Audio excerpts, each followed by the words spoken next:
I love how the journey we're taking through Chapter 3 is taking us on this menacing road, or path at the very least for now, because we've started our journey through, as I said, long-time promise of what I've said recently with Chapter 3 Downfall, Ad Infinitum's latest work. I told you I don't tend to do album reactions in full that often, but for a special talent like Ad Infinitum, especially in the European rock metal scene, and on my playlist especially as a symphonic metal champion, quite frankly, I knew I had to make a provision for them in this case. I do try and be very democratic in the broad range of artists I consult, because I bring on a number of names, from maybe the more well-known established artists to perhaps a lesser known. For me, as I said, it's been a long-time ambition to grow music coverage out as a facet of this channel into more of a mainstay in comparison to other entertainment ventures of what I more routinely recognize or have recognized since the foundational days of this channel. And over 2023, it's evolved quite well. It's been my passion for many years. Music for me very much is a first love in comparison to other art forms, though I do have reverence, generally speaking, music has been the closest thing to me among those, and for groups like Ad Infinitum, it just reminds me of why I love music so much. Even more specifically with metal, I'm a big metalhead guy, so obviously this appeals.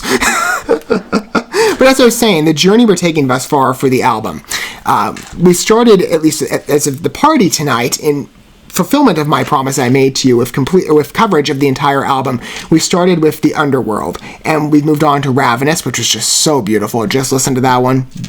Triumphant work on this album in full. I've liked every track I've heard thus far. Now we get to Under the Burning Skies. Ooh, the menace. And again, like I said, the atmosphere of illustration and vision, bringing up that Egyptian historical integration to fit, again, that conceptual dimension of their work, which Ad Infinitum has established as a core personality of their music. It's a great visualizer, at least in my mind.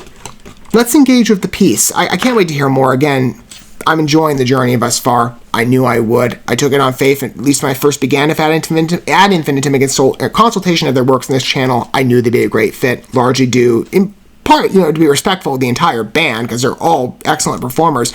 Melissa was the entrance point, or Melissa Bonney, their front lady, was the entrance point that brought me in. She really is a very capable vocalist, and one of my favorites in the European scene.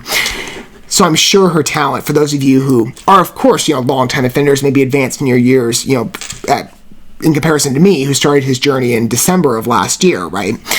I'm sure this piece will appeal to you, as every Ad Infinitum piece always does, generally speaking. And for those of you that are coming at this as first-time listeners, I'm sure you'll enjoy Ad Infinitum. And this track will probably compel you to not only check out Chapter 3 in its entirety, perhaps with me, we're making our way through.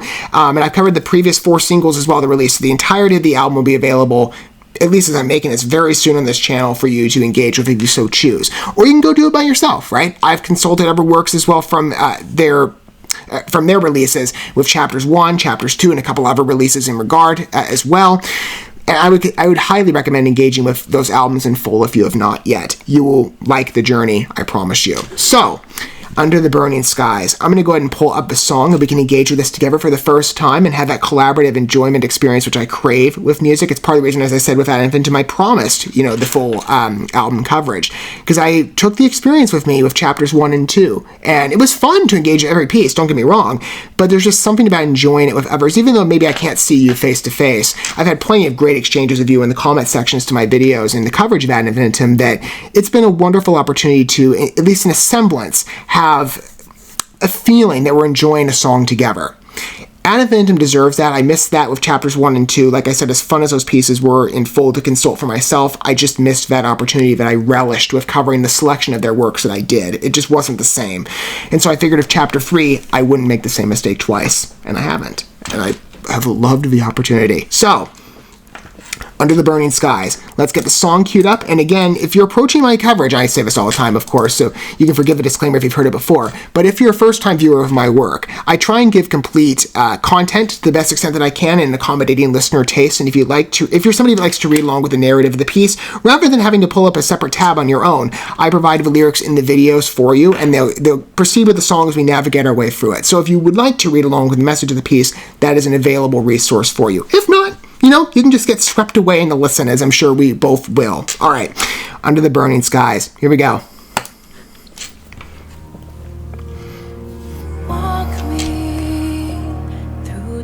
Okay, softer, bit slower, reducing the energy of the past 2 works, at least on the introduction. There's a place for tonal shifts, and I think that works.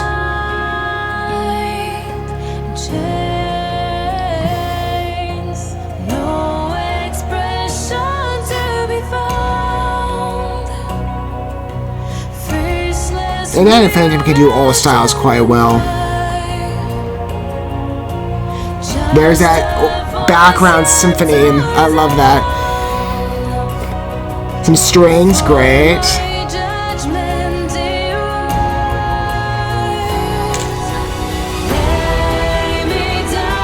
Interesting place for a key change. Didn't expect that.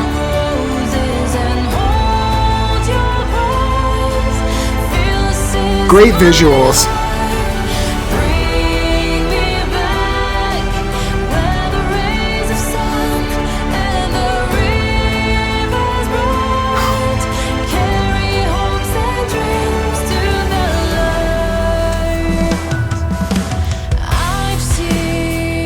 Ah, nice and bold and native energy. I see a wonderful Egyptian dimension here in the back of my mind, or the illustration of this. I love it. Again, that's what they're going for at its basis, that conceptual side.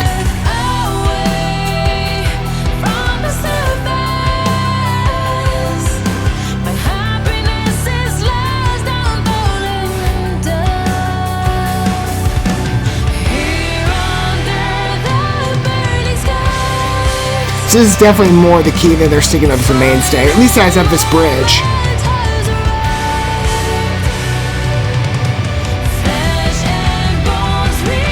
Nice mounting. Okay, this is going to be a mix of feeling and tone.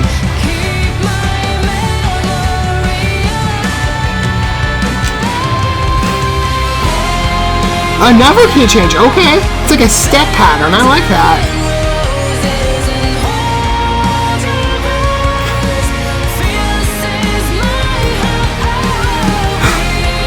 Wonderful. Love that. That jumping, just beautiful for the pacing of the song. That's a nice freshness, too, between the different chorus iterations.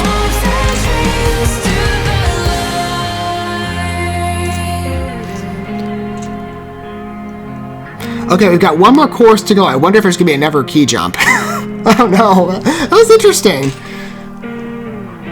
I think it fits quite well. It's all unified. Or maybe it'll be a key reduction. Let's see.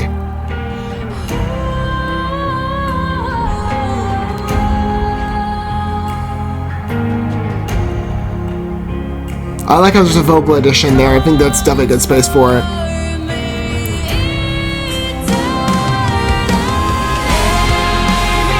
Okay, they kept it consistent in the last iteration.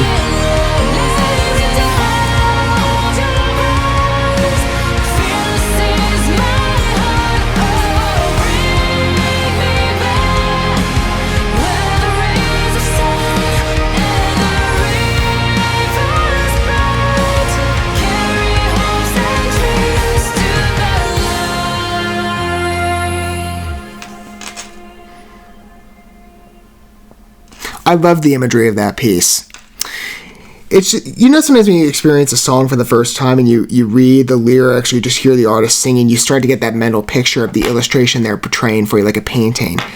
Reading this, you know, as I've said before, I am trying my best to define my thoughts on the conceptual side to the best extent that I can. That's mostly in, like, I guess, lyrical writing judgment, right? And that's really one of the first things I look for in a song is, like, you know, the lyrical construction. Just one aspect I see being an English major who prefers the poetic style of writing. I've done a lot in the poetry space. It's preferred. Yeah, I kind of float around. I'm a, like, creative nonfiction guy generally, and even with, there's a bit of a vibe of that in the poetry that I write.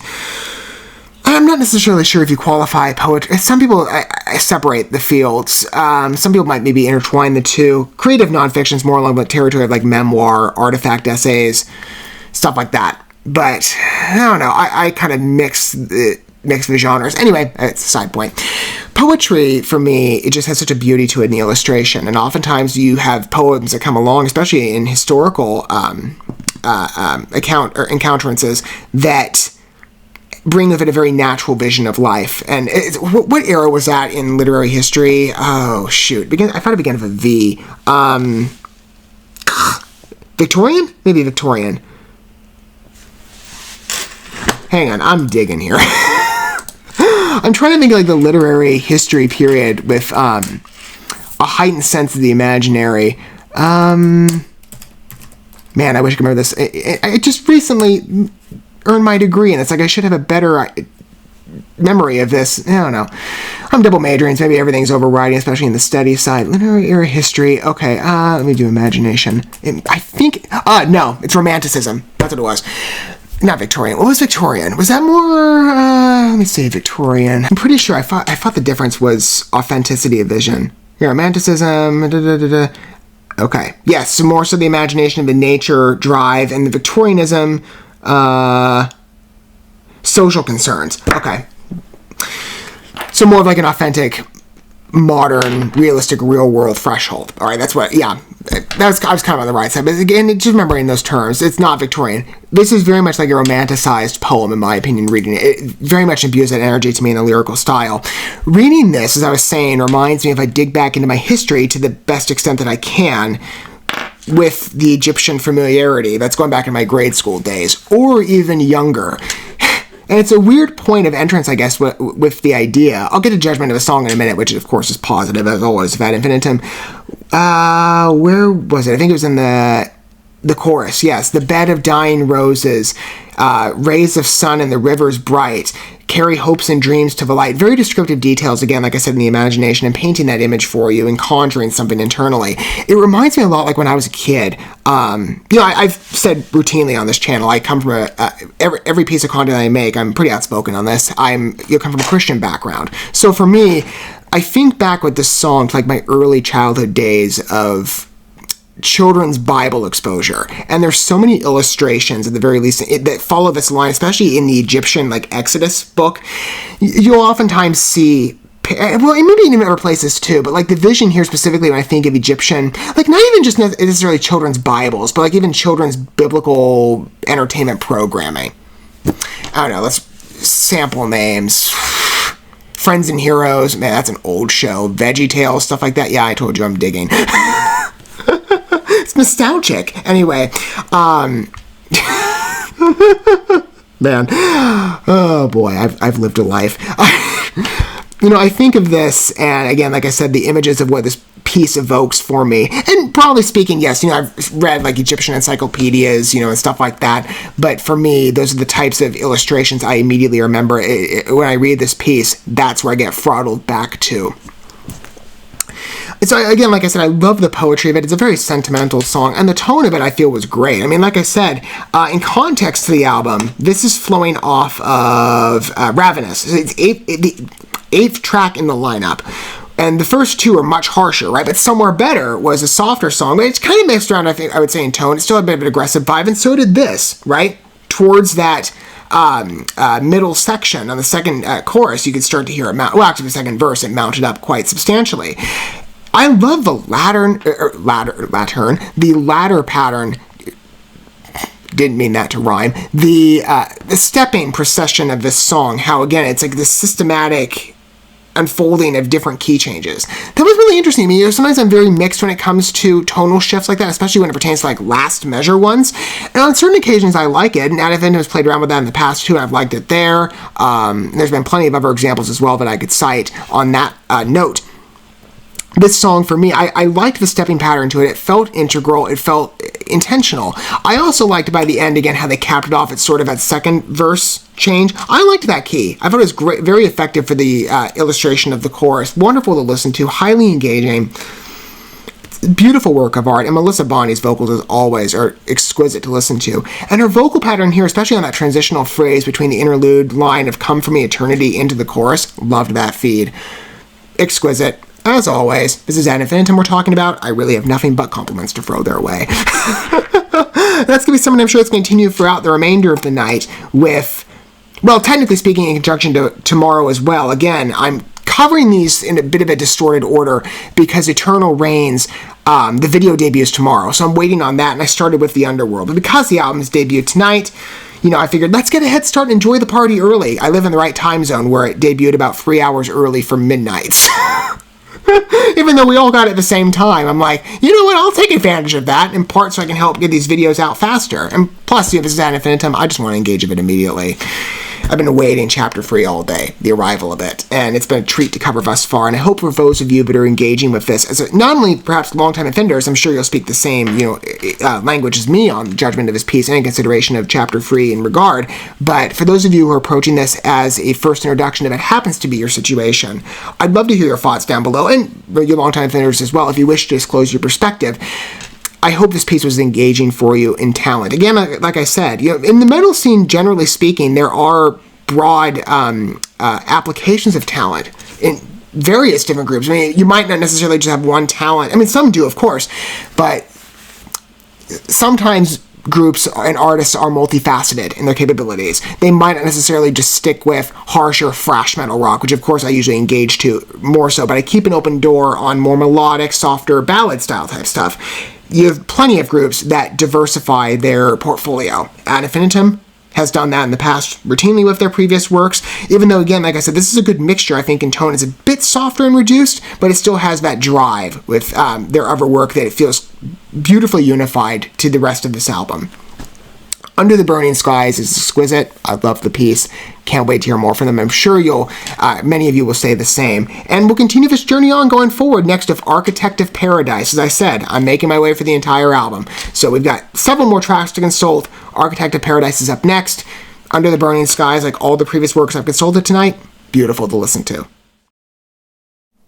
Thank you so much for watching this video. Before you bounce, feel free to drop a like and comment, subscribe to this channel with a ding on the bell, and share this video with your friends. And consider checking out the description here. There you'll find links to my other channels, as well as addresses to my other social media accounts and ways you can help support my work if you feel so inclined. May God bless you, and looking forward to when our paths cross again.